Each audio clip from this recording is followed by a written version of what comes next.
अच्छा, बेईमानी की कभी भी धन नहीं खाना, कभी भी कमाई नहीं खाना, नहीं तो आपको पछताना पड़ेगा बाद में, बहुत पछताना। ये कथा, ये वीडियो अंत तक सुनिएगा। मैं ये जीवन की ये महत्वपूर्ण बातें बता रहा हूँ, जीवन की सबसे मेन पॉइंट, मेन लाइन बता रहा हूँ मैं जीवन में कि क्या करना है क्या नहीं करना है। जीवन की ये बातें हैं जो मैं बता रहा हूँ आप लोगों को, स्पष्ट ध्यान से सुनिएगा, एकाग्रचित्त होकर के सुनिएगा।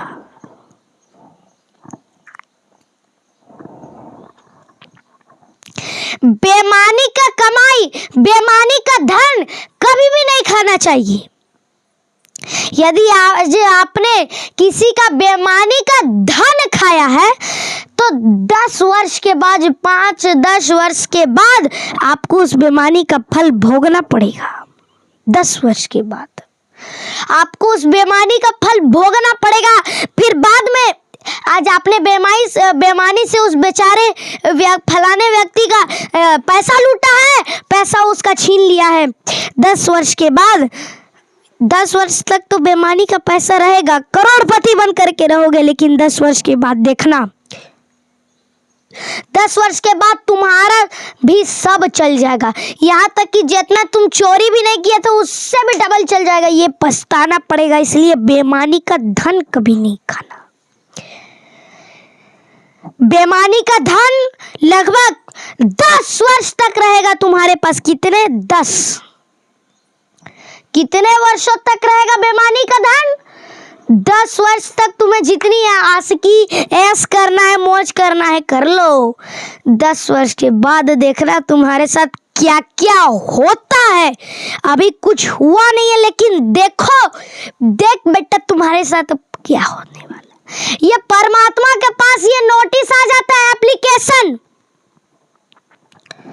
कि अच्छा इस फलाने व्यक्ति ने, बेचारे फलाने व्यक्ति इतना ईमानदारी से, मेहनत से पैसा कमाया, उसने बेईमानी से चोरी करके, कपट करके बेईमानी से छीन लिया।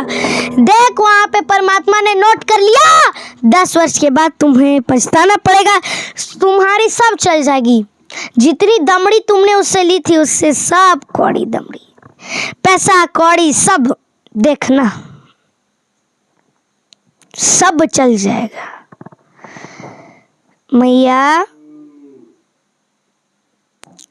कभी भी किसी का धन ना खाना, नहीं तो बाद में पछताना पड़ेगा, ठीक है। कई लोगों का ना पहले ही सजा मिल जाता है, कुछ दिन पहले, लेकिन सबसे ज्यादा रिटरैली है 10 वर्ष। 10 वर्ष के बाद क्या होगा? तुम्हारे पाप का घड़ा फूट जाएगा, फिर तुम्हें वो पश्चाताप करना पड़ेगा। इसलिए मैं कहता हूँ कभी भी किसी का बेईमानी से धन नहीं लाना, और किसी से कर्जा नहीं लेना।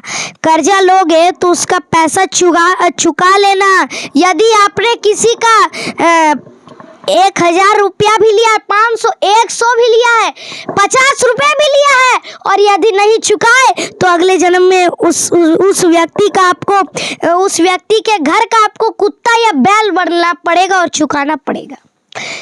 तो आप इसी जन्म में बेचारे का, इतनी आपकी मजबूरी में उसने मदद की, पैसा दिया, और आपने उसे नहीं दिया। 2 महीना, कल आज, कल परसों नरसों कह करके उसे ठग दिए और यहाँ से भाग गए, मर गए, तो अगले जन्म में आपको उस व्यक्ति के घर का कुत्ता या बैल बन करके पैदा होना पड़ेगा और आपको चुकाना पड़ेगा।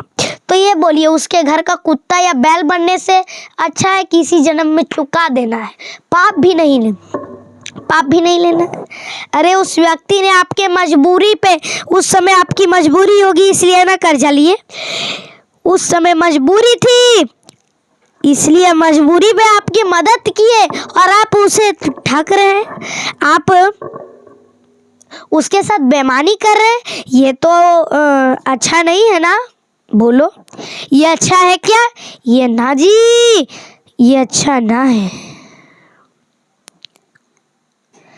ये बेईमानी है। और सुन लो, यदि तुमने किसी का से कर्जा लिया और तुम मरने वाले हो, कर्जा नहीं चुका पाए, तो अपने बेटे को बोल देना, बेटा चुका देगा।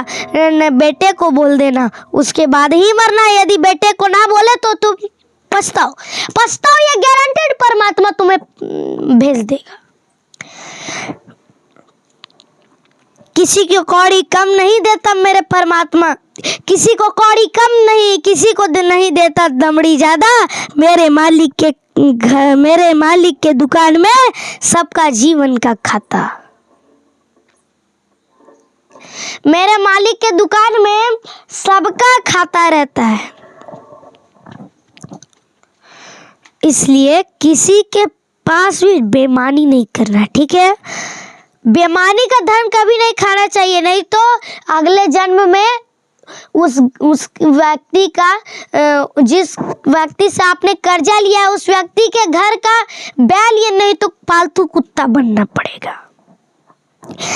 तो बेईमानी नहीं करना है, ठीक है। जितने भी लोगों को मुझसे जो भी प्रश्न रहेगा, आप हमारे वीडियो के कमेंट सेक्शन, कमेंट बॉक्स में वो प्रश्न लिख दीजिएगा।